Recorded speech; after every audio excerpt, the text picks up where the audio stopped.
wonderful virtual round of applause for my dear friend and sister, Karen. Hey! Hey!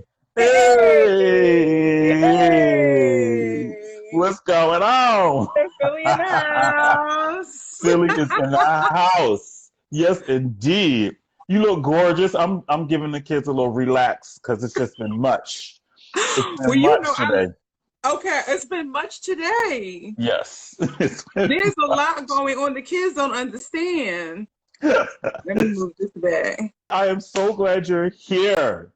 I'm happy to be here, friend. Listen, I get to turn the tables on the hottest internet talk show hostess. You've been getting the guest of life and having bringing everybody to the table, and now I get to flip it around and put you in my hot seat. Am I ready? Am I ready? Get ready, get ready. We're gonna turn it up. We're gonna turn it up. All So, right. listen. I already said you grew up in Philly, just like me. Mm-hmm. Will you tell the folks how opera came into the life of a young girl from North Philadelphia? Like, bring us into how that all happened. Okay, so when I was in the eighth grade, my music teacher twisted my arm to audition for the Philadelphia High School for Creative and Performing Arts. I had no desire to go into music What were you at gonna do? all. I wanted to be a veterinarian. You know I'm the cat lady. Everybody knows Yeah. I'm the cat lady. I would have 12 cats if I could. But, but I always wanted to be a veterinarian growing up. And I had this like voice, this warm, big voice, and I didn't grow up going to church. So I didn't sing in the choir and have all Mm, that stuff going on. But anyway, I auditioned and Mr. King accepted me on the spot, who was our choir teacher. And yes, we love David King. And I remember Mr. King playing opera every day, blasting mm. it in the morning.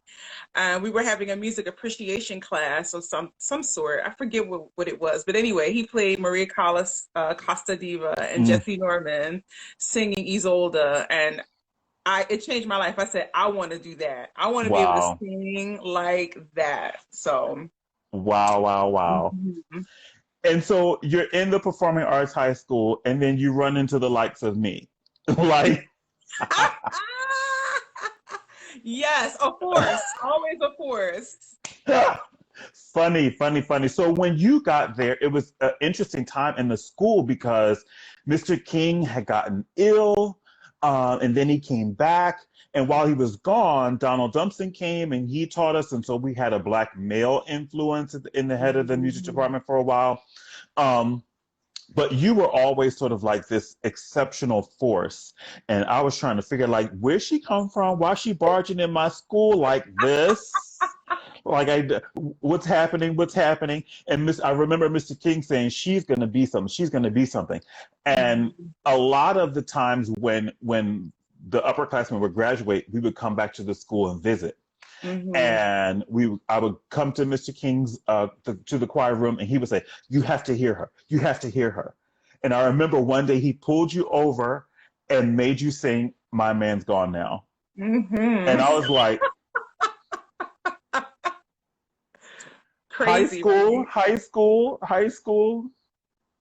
Crazy, right? I always had this voice, this big voice, and beautiful, beautiful. I'm called beautiful. I always had a big, beautiful voice, Call it. and I never thought that opera would be my destiny, but it is what it is. Yes. Yeah. Wow. And so then, after completing the high school performing arts, then what happens? It's time to go to school. It's time to, attempt your education as Mhm. being an opera singer. Where did that take you? Well, I did my first year at the University of Hartford. I had this dream of going to Oberlin. Didn't get into Following Oberlin. Right. What? Kenny was already there. I didn't get into Oberlin, didn't get in. I got like full scholarships to a couple other places, a couple other HBCUs, FAMU, and places like that. But I had my desire to get into Oberlin did not happen. But I auditioned for Hartford because you were there and Shannon was there, Shannon Divine. I got in, studied with Mr. Moses in the studio, and I needed money to go back to school the next year. And so I decided to audition for the Rosa Poncel International Competition, which was a gigantic competition in the 90s. Huge. Huge, late 80s, early 90s.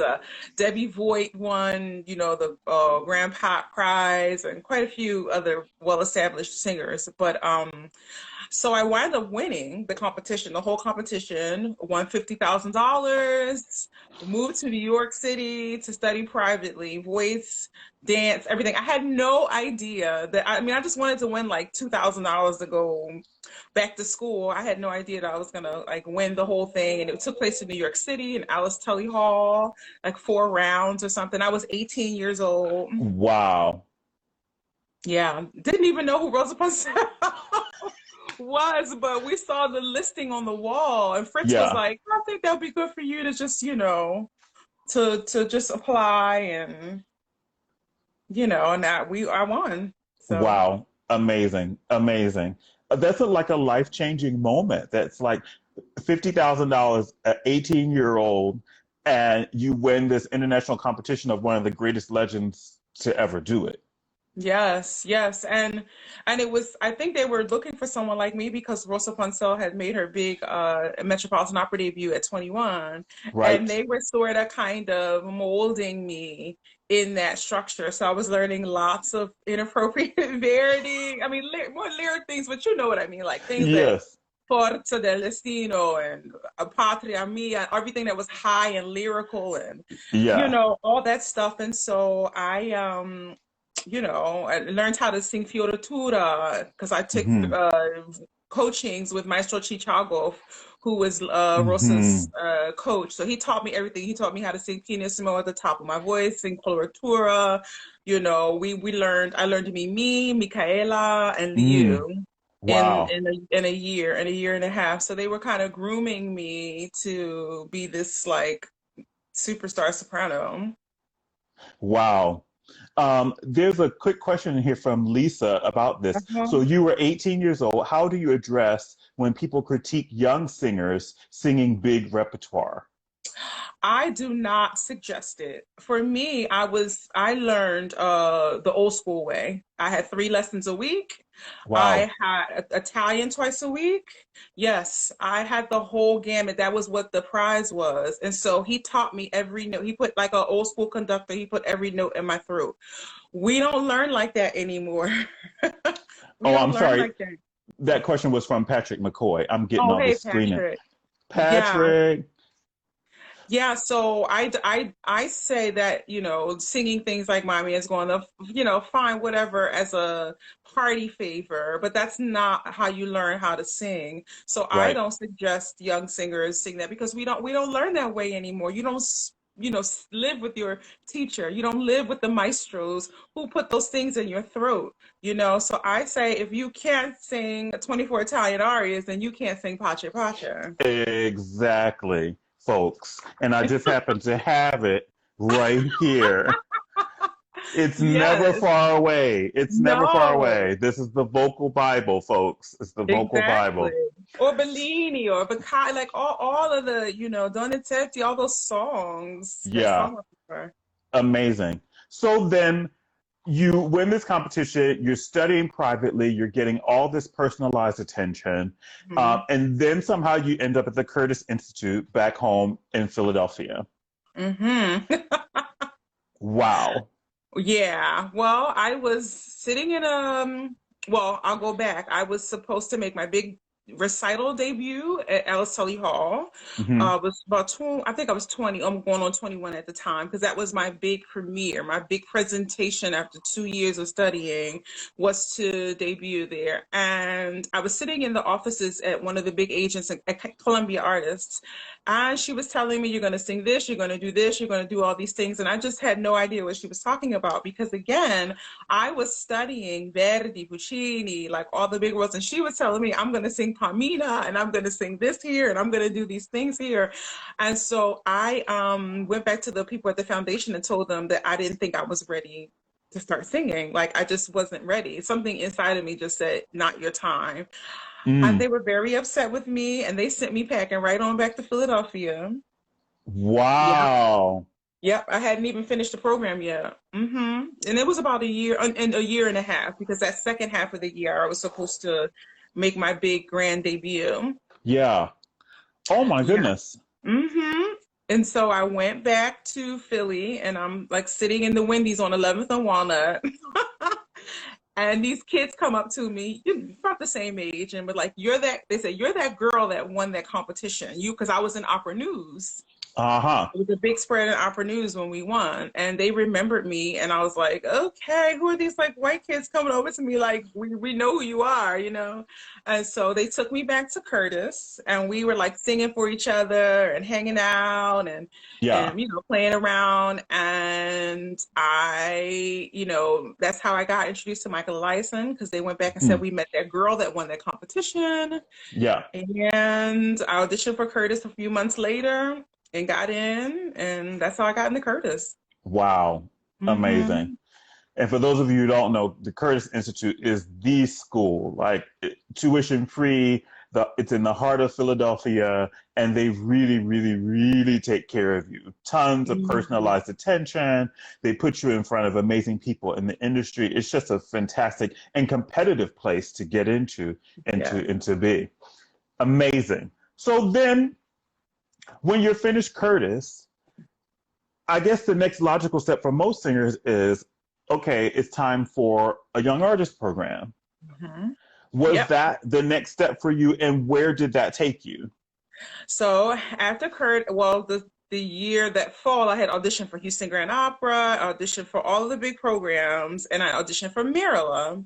Hmm. And Mirala is the Young Artist Program, the summer program for San Francisco Opera. And I got in, but I did not get a role. I did not get a role, because mostly, everybody that goes to Mirala, back during that time, they had a role, and they were doing like La Boheme and Mary Wise of Windsor. But there Yeah. were two of us who did not get roles that summer. Well, what I later found out was is that they were interested in me for the Adler Fellowship, was the year-long program, which was why I was invited into Maryland, because you have to come through Maryland in order to go get an invitation for Adler Fellowship. Hmm. And it was odd, because I was like, well, I'm not singing and everybody else is singing, but anyway, you just never know. You never know. And I was in the last WAP tour class. Remember the Western Opera Theater tour that used to tour around? Yes, Yes, after Marilla. And so I did get to sing Mimi during the WAP I tour, saw 12 that. performances. Yes, 12 performances. And then I went to the Adler Fellowship, and I did 2 years in the Adler. Okay. Wow. And during your time at the Adler in at San Francisco Opera, which is hmm like a gigantic company, international stage, lots of pressure, you're working with big stars. Like, what is hmm that like for a young singer to be singing on stage next to with Dolores Ajik? Like, what is that like? Well, interestingly enough, I was in a class a year that Pamela Rosenberg was the general director, and Okay. she didn't put us on stage. She didn't put us on stage. I mean, there were a few, like the men. Of course, there are more roles for men than Yeah. women, but she didn't believe in using the young artists to sing small roles. She said, "I'm training you to be a principal A leading artist." role. Yeah. Right. So I was one of the few people who did not get a lot of opportunities to sing on the stage until after I graduated the program. Uh-huh. But I was the kind of artist, like me, who would go right up to people and ask them, like, I want to sing like you. I want to be like you. Like, that's how I know all the singers, all the generations, because I never had a problem with approaching people and talking to people. Like, I really maximize my young artist time to make my presence known, I guess, in a Right. way. I mean, sitting at the feet of like Andrea Gruber, who was singing like Forza, and talking to Sam Raimi, and and singing with Delora when she would come and do all these, speaking to her and taking all these classes, and Miss Verrett. I got to Hmm. work with her as an Adler fellow, and so it was amazing. And I did, like I said, I didn't start singing in the house until after I Yeah. left. But it's that I always say the big house programs are that's why you go to the big house program, so you can stand next to the big house singers. Right. You know, And sort of be like a sponge and see how it works. yes, absolutely.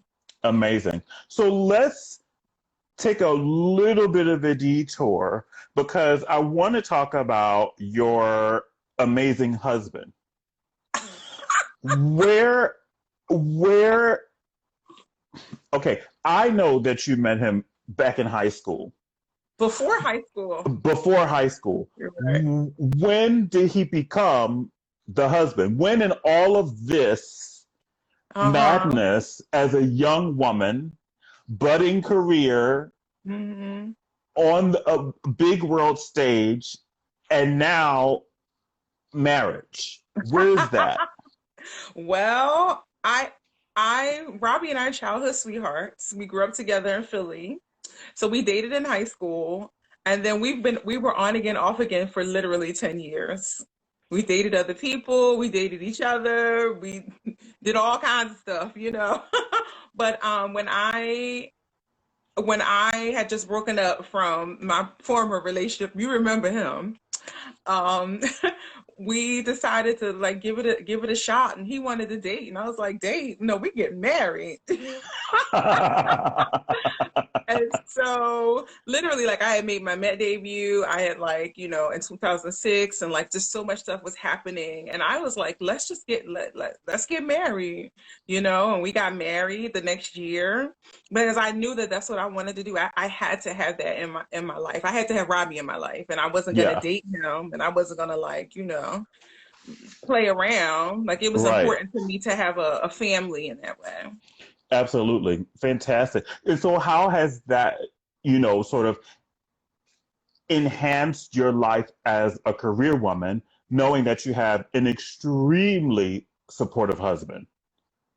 Tremendously. I don't know if I think I'd be crazy without Robbie in my life. I mean, he's such a, I don't even know if I'd even be singing still, Mm. at this level if it wasn't for him. And he, every time I like say, I can't do this anymore, I don't want to do this anymore. And he's like, but if there's a role that I say I can't sing, I don't want to sing that anymore, or I didn't get the response that I wanted, or it was really, really hard. He's like, he really gets angry at me when I'm down on myself, and what do you mean? Did you hear the way the audience, applauded? And he's a very, very encouraging. He cracks the whip, as you know. He doesn't Yes. tolerate that down talking. He doesn't tolerate um negativity or anything like that. So I'm really lucky in that Yeah. way. He's the first Brava in the audience, so he can stay. Yes. He can stay. I actually jumped his brava at the Met, but we'll talk about that later. I I was ready. I was ready. As soon as the cutoff, I was like, oh! But so now that you've brought up the Met, okay, Hmm. for a lot of society, both musical society and outside of the business, they look at the Met as the pinnacle. They look at it Hmm. as the mountaintop. Leontine Price even talks about it. She says, "How can you, once you've gone there, how can you come down from something like Hmm. that?" And so you went through the competition, Hmm. but you didn't win the big prize of the competition, but you got to sing a title role in the house. Sure Can you did. can you take the viewers through that and how that happened? Okay, so my year, I was in the finals in '04, and I didn't win, and I went back to the hotel and collapsed on the floor crying. I thought that my whole life was over. I was like, I'm never gonna, never gonna sing, la la la. Because I was used to winning. I mean, let's be real. Yes. Like, I was used to always winning. And so when I didn't win the big prize, I was like, oh. But I was going to Europe to sing for some agents the few months after the finals. And so they have a prize that they give away to all the semifinalists, that everybody that makes it to the semis is eligible to come back and audition for money. Yes. And so a few months later, I went back and auditioned for money. They gave me the whole prize and asked me to come back and do a house audition in a few months, Okay. which I did not expect at all. I did not expect it at all. And so I came back and did a house audition a few months later, and I got a contract, the first cover. See, people think I was second cover, but I was first cover for Louisa Miller the following season. Mm, okay. Now, Mhm. Louisa Miller, that's of a part of the early Verdi canon, and it's Yeah. also in America, at least, not in the regular rotation of operas. Nope. It's Nope. not. It's not done very often. So here Mm-mm. you are, showing up to rehearsals, learning the role, seeing what's what, and then dum dum dum, what happens? Well, I mean, even to go back from that, the first day of rehearsal, the soprano that I was covering didn't show up. So I had to do all of the rehearsals for the first 2 weeks. Wow. Yes, and I was nervous. It was my first time singing Louisa because nobody sings that. Right. And so I did the first 2 weeks, and then they never got in touch with the other soprano, which happens sometimes. Lord, I don't know. So they called in Veronica Villarroel to do the opening because they couldn't have a rookie kid open title, never sung on the stage at the Met besides the competition. But the next season that happened for another soprano. But anyway, I went home and Veronica came and sang the rehearsals. And then I was in the hallway and Joan Dornaman said, no one's going to tell you this, but you're going to have to sing one of the dress rehearsals. Well, Veronica was not feeling well. And I was like, oh, okay. So I went to the meeting, to the practice room, just to kind of, because it had been a couple of days, just to kind of, get my voice going again. A few days later, I get a phone call at like 9 a.m. or 8 a.m. saying, can you please come and sing Act Two on the stage? So I get up, I go, they give me a pair of shoes and a rehearsal skirt and say go. And I'm singing the first big aria, Tu punisci me, on the stage of the Met for dress rehearsal. Mind you, it streams all through the house. All through the house, this rehearsal. And so that's kind of where it started for me. Um, I sang the rehearsal, it went fine. And the whole time the maestro didn't want to work with me because he said, I don't work with covers. So I had never had a rehearsal with the maestro. Yeah, the whole thing. I was literally there to get the rest of the cast together all through the rehearsal process. So I go on stage, I sing Act Two and I sing Act Three, go home. We go to opening night. Veronica sings opening night as she cancels the next three performances. And that's how I got my debut. Uh-huh. Wow. I never had a private rehearsal with the maestro on any of my arias until I had sung two performances of Louisa Miller. But because the third performance was a broadcast, and I was sort of like making a few mistakes here and there, whatever, during the performances, nobody else knew, but we knew. He called me in the day before the Saturday broadcast to have to give me some notes. And that was the only time that had Wow.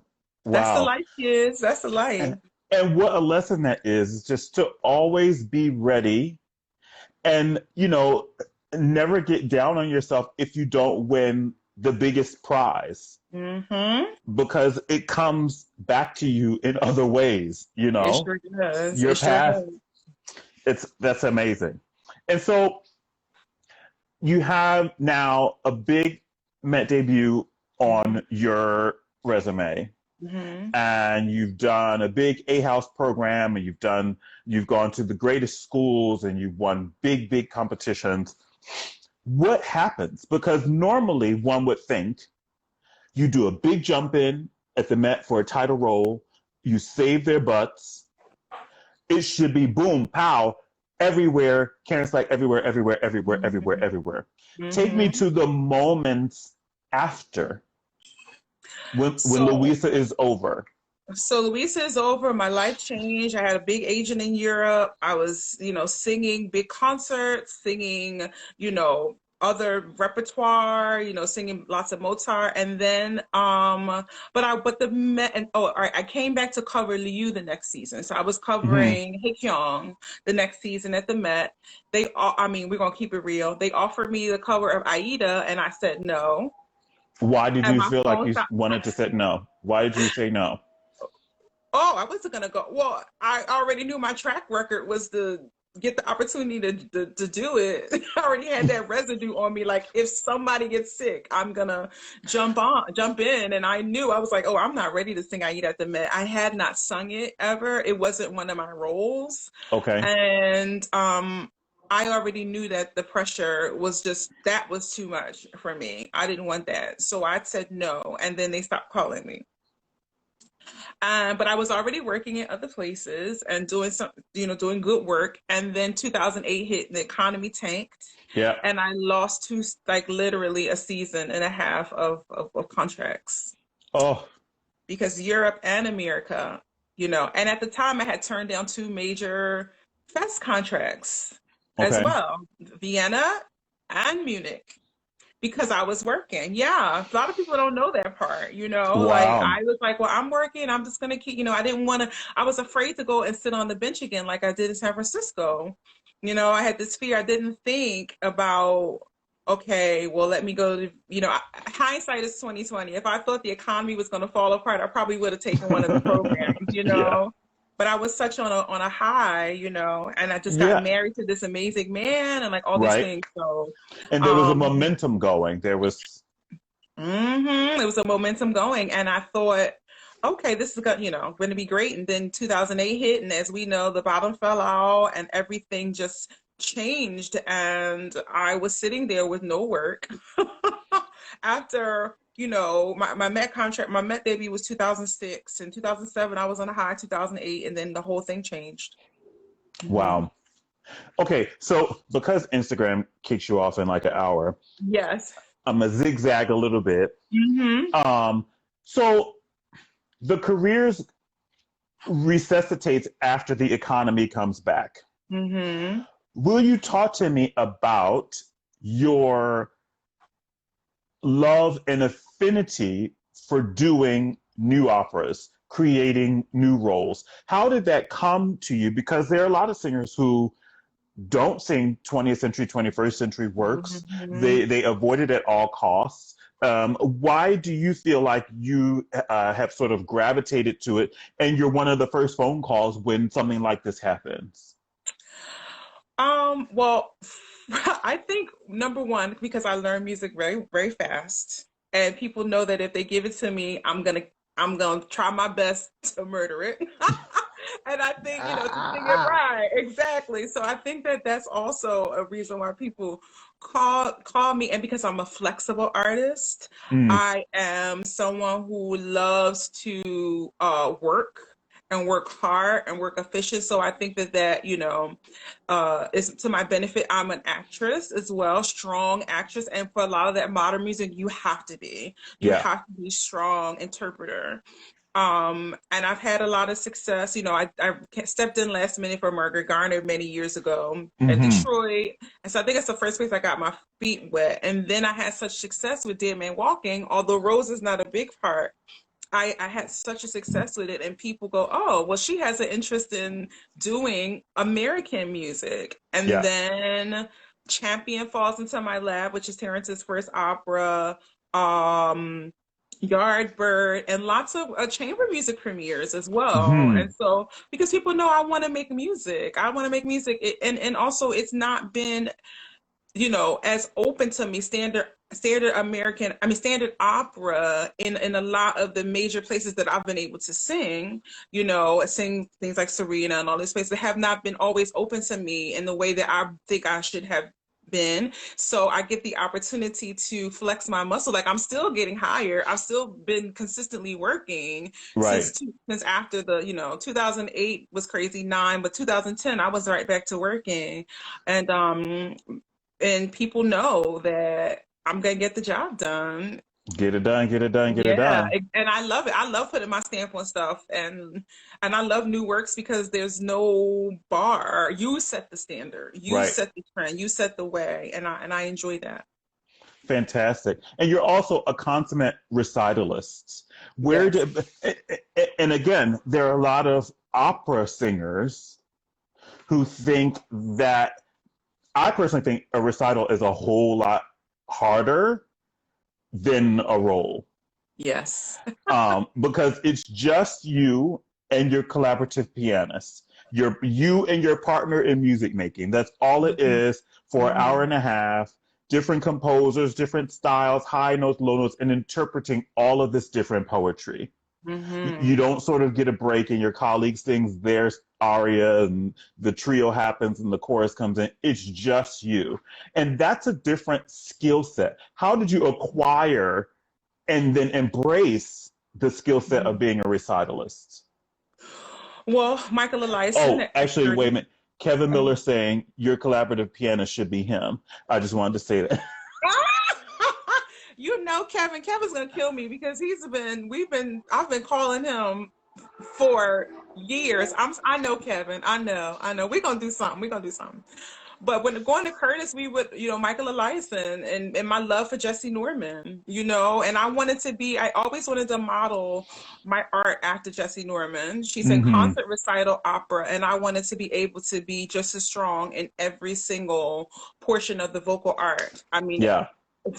recital and concert are probably my favorite form of vocal art. I love opera and it's my first introduction to it, but I think the intimacy of working with the orchestra, I'm working with a conductor, working with a pianist, to me, to make that kind of music is the most fulfilling in a Mm. way.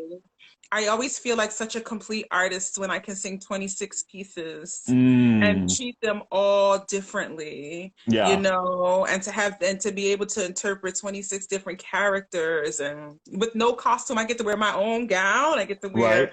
all of these things, and I find it freeing in a different way that opera is, than opera is. But yeah, that's my first love is the recital.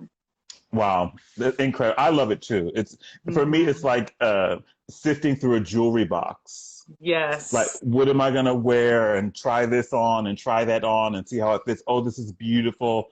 It's just such a Yeah. great um, uh, extension of our art form. It's so beautiful, Absolutely. and Yeah, and it's been good to me. It's been good to me yes, in the different way that opera has not been. It's been good to me because it accepts me for all that I am and all that I bring to it yeah, without any without any extra stuff. And I find that sometimes opera, and it's not the music, of course, it's not the art, it's the other stuff where you yeah, have to be and do and fit into a box. It's different. yeah. So Adam says gowns, gowns, beautiful gowns. Keith Keith Dean Yes. is saying Keith Dean says fierce lip gown. She has all the gowns. Yes. Nagwanda is here. Hi, Everybody's coming out for Nicole. Slack. Oh, that's so So nice. let me talk about that. You are, and some people think have become, but you've been doing it for a while. You're sort of like that go-to artist slash mentor slash confidant for so many people at so Mhm. many different levels of the industry. The young ones come to you, the girls come to you, the boys come to you, I come to you. We Yeah. have, these hours long talks about Mhm. giving each other advice and being favorite a sounding board.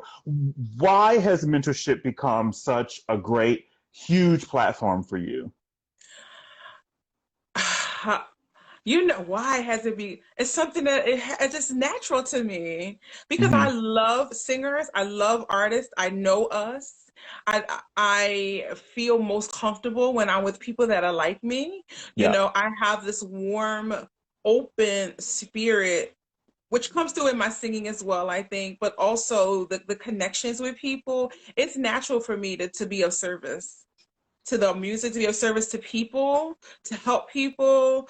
Um, I don't, I always have this saying, like everywhere I go, I bring 2 or 3 people with me. So if I'm somewhere Mm, and I can talk about somebody, or I can help somebody, or I can, give an encouraging word, a smile, a wink, a recommendation, a suggestion, it's always my first initial intention to do that, because we all yes. need that. We all need that, and it's I don't know, it's a natural fit. My father was a coach. It was a basketball coach. I think that's a part of it too. I want Uh-huh. everybody to win and be their best. Yeah. you know Our other Philly brother, Joshua Hopkins, is sending love to Hey, you. Josh. Yes. Justin, yeah. Justin Hopkins. hmm Sorry, hmm Justin. Um, so let me talk about one of the reasons why we're here is the film Black Opera. So hmm I remember coming to you and saying, "Hey, Jonathan and Miranda just came to me and asked me to be associate producer of this documentary about these 6 Black opera legends. What do you think? Should I do it?" And your first thing was like, duh. This is, of course you should do it. This is right Yes. up your alley. This is so you have to do it. You have to do it. So talk to me about the 6 legends: Mr. Estes, Mr. Shirley, Miss Norman, Miss Price, Mr. Royal, Miss Bunbury.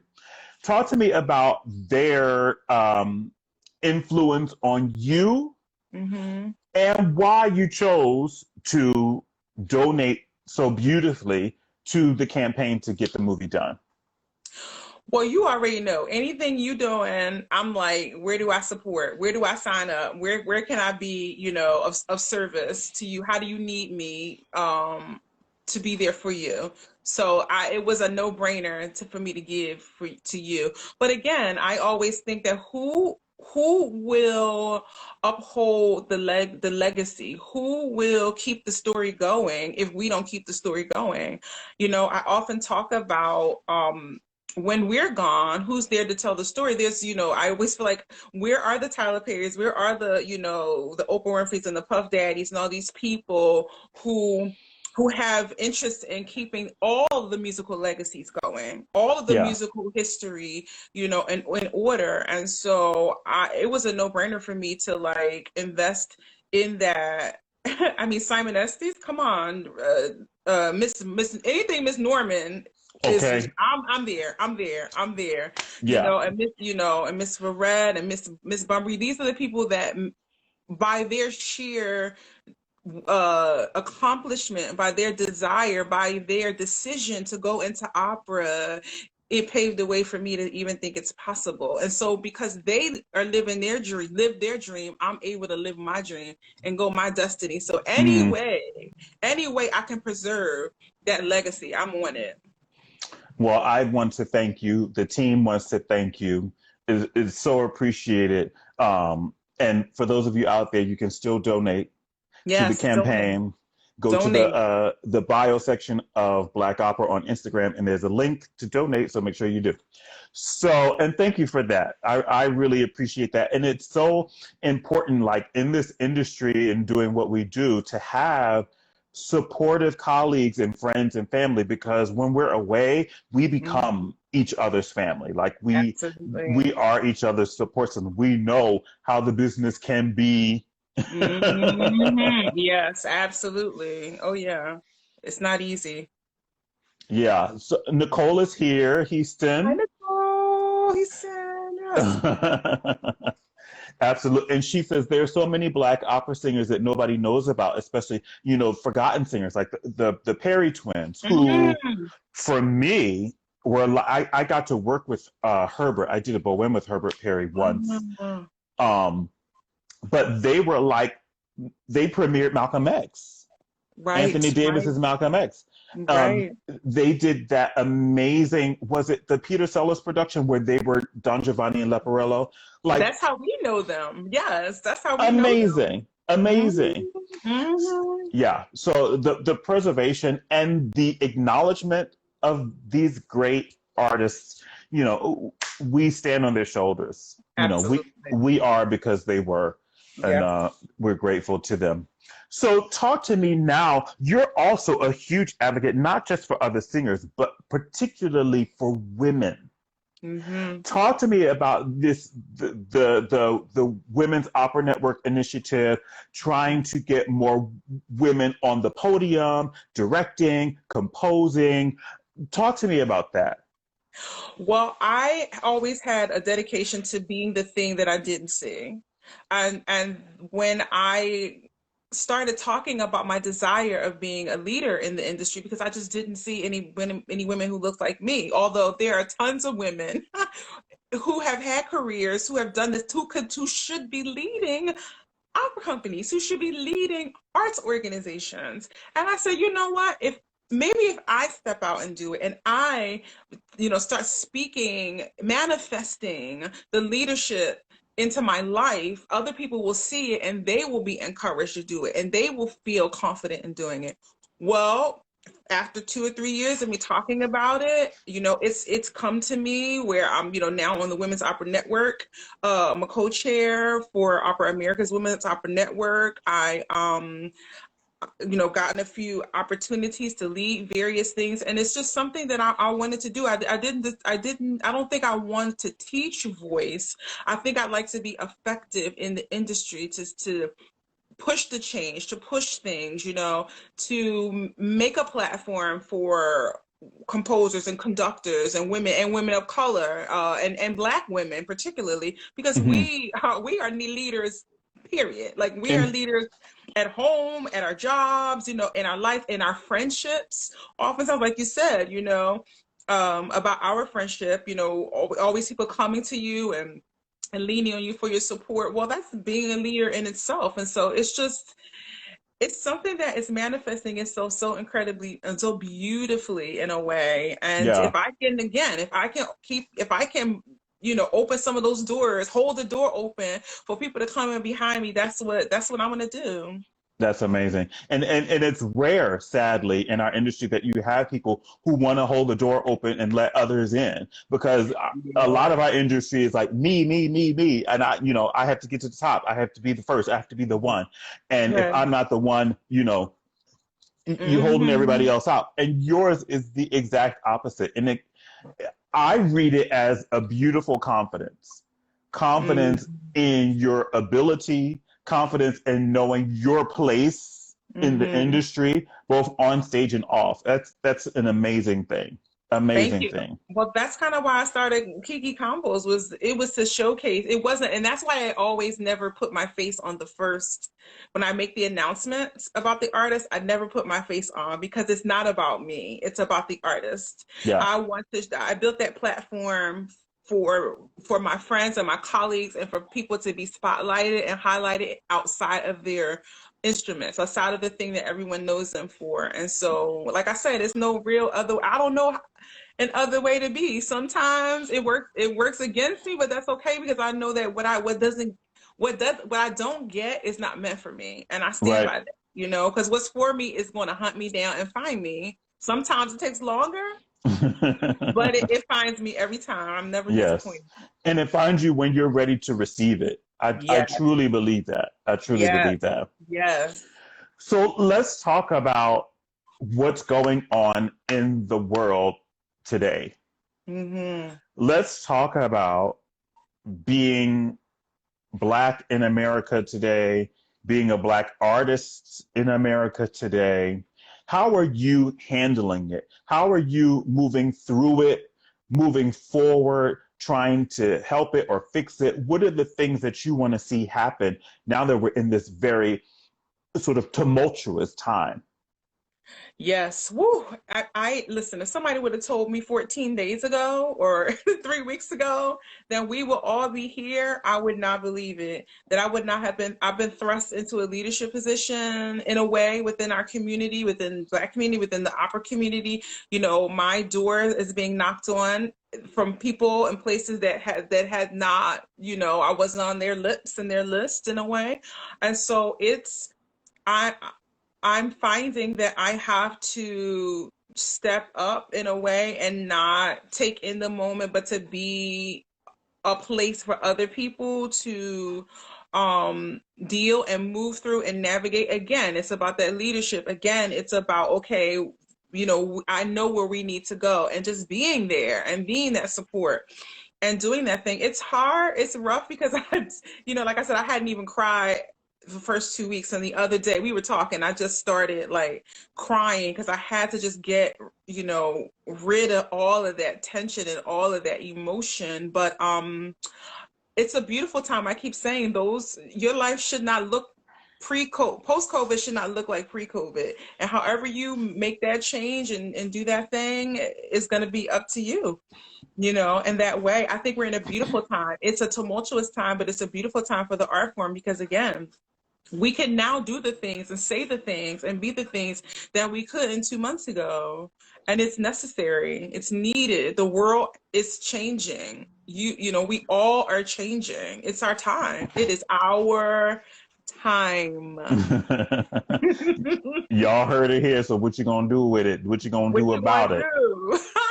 What What you you gonna gonna do? do? Either you're gonna get left behind or you gonna come along. You know? Absolutely. Absolutely. So tell me about Kiki Combos. And for those who don't know, like I said in my post earlier on Facebook, you have to be living under a rock to not know about this show, folks. Every Thursday night on Facebook at 8 o'clock p.m., Karen sits with leading professionals in the opera industry.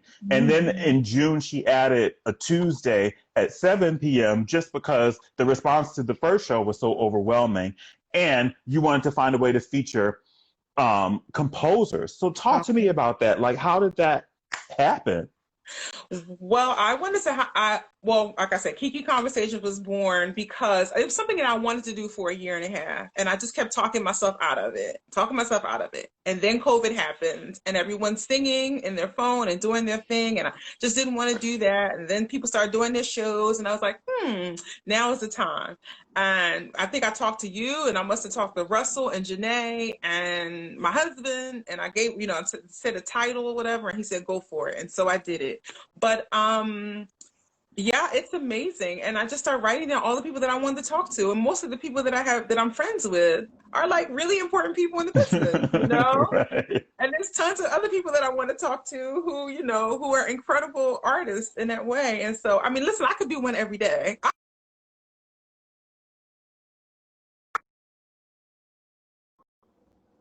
The composers came about because I kept moving Jake Hagee around.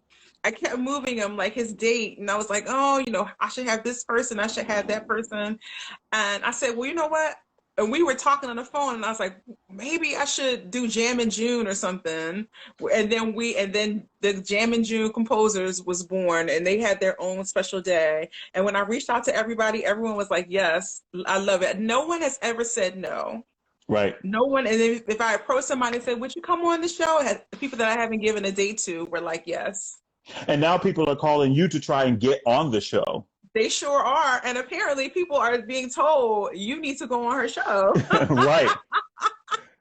This is going to boost you. Now. This is going to boost you to get on her show. It's true. It's true. And while, you know, all this COVID stuff isn't happening, you know, there's so many options and there's so many other things going on right now. But I have to say, the replays, the DMs that I get, you know, the posts about keep going, keep doing it, it's important, you know. Yeah, the response that Anthony Davis got a commission from the thing that, you know, from us speaking, and a couple other good things have happened for people. Again, it's being of service. It is being of service to other people. And absolutely. Yes, Thursday at 8 is the place to be, honey. Thursday at 8, baby. It's in Alexa. My Alexa machine tells me every week what's on my calendar for Thursday, and she tells me Kiki Convos at 8 o'clock. So I know where to be. So everybody's saying thumbs up, keep going, come through, Oprah of Opera. I love it. I love it. Justin Hopkins. I love that. Absolutely. So before we go, because I think we have like maybe 5 or 6 minutes left. And you know, we always talk 2-3 hours at a time on the phone. So yes. Is there, well, first of all, tell us how to find you, you know, website, handles, social media platforms, and then whatever else is on your heart, I just want you to share with Okay. the audience. Well, you can always find me here on Instagram, Kiki Slack Soprano. Kiki Conversations has its own YouTube page, so please go and like and share. And Karen Slack has a Facebook page. That's my fan page, Karen Slack Soprano. And then my regular page is Karen Slack, and Twitter as well is Kiki Slack. So you can always find me on social media. And my website, sopranokarenslack.com, to find out what's going on with me and where I'm singing and all that good stuff. But I just wanted to take the moment to talk a little bit to the young Black opera singers out there. And I know that there's a lot going on right now in the world, and everything is turned upside down. And I know that it can oftentimes feel like, with all these panels happening and you see all the high profile singers getting the opportunity to speak and that no one's listening to you. And I know a lot of things have happened. A lot of things are going on in these programs, in these opera companies, in these schools. So I just wanted to invite you guys for us to have a family reunion, for us to have a heart-to-heart conversation. I reached out to Russell Thomas, who's on here, and Kenny, and we are going to host a Zoom meeting for you guys, for us, for all of the Black opera singers to come together, because we need to speak to each other. We need to support each other. We need to hear each other. And it has nothing to do with what level of career you have or not, or being a young artist or in school. But I really feel like, it's been on my heart for the last week because there's just so much heightened emotion. Like Russell, when I talked to Russell, he said, everything is emotional. Everything is, people are posting and texting and so anyway, I just want to give you guys a safe space to go, everybody, that's right, everybody, to come and we can just powwow. The room holds 300 on the Zoom, and we'll post it somewhere tomorrow on one of our Yeah, social media, on all of us. But all of our. yes, we need to be there collectively before we even start talking about what we need for opera companies. We need to find out what we need from each other. And so I welcome you guys to, just look out on all the social media handles and let us just come together and love on each other and laugh and maybe fight a little bit and maybe argue a little bit, because you know how we do in a family. We fight and then we love. So we want everybody to come to the table and just connect. So share that with your people, Share and look that. out for it tomorrow. Share it, share it, share it, share it, everybody. Thank you so much for that, and so much for the idea, and inviting everybody to the table, because it's important. It's important that we hear each other and see each other, and that people Oh, know. yes. It'll be on Thursday at 8. So my regular Kiki Conversations day, I'm interviewing Julia Bullock at 3 o'clock during the day because she's in Germany. So that opened up the space. See how God works? You see how God works. Listen, I had Julia planned out a month ago for this time, but I knew that she wasn't going to be on the regular showtime. And that I kept that time open, and see how God works. He just put that thing right there. Put it right there. So Thursday at 8. Thursday at 8. Thursday at 8 is the cookout. Yes. And Talk it out. Thursday at 3 is the interview with Julia Bullock. Yes. So mark that down. Tell all of your friends and colleagues, everybody. The room fits 300, so come on in, bring a friend or 10. And we want to pack it out because we want everybody to have the opportunity to be in the room and get that love. Absolutely. This has been amazing. We always talk, and I think we've talked more during COVID than our 2.5 plus decades years of. Yes, literally every day, sometimes multiple times a day. Multiple times a day, because so much has been going on. Like, It's just been so important to me to have a sister friend like you who, we do the same thing. We came from the same city, came up through the same stuff. And, Mhm. to be able to have this, and now Instagram is giving me a countdown of 15 seconds. But Okay, okay. thank you so much. I love you, and I'll probably talk to you Love before you. the sun goes all the way down again today. Of course. And Of course. join me next Monday at 7 o'clock when my guest is Janae Bridges.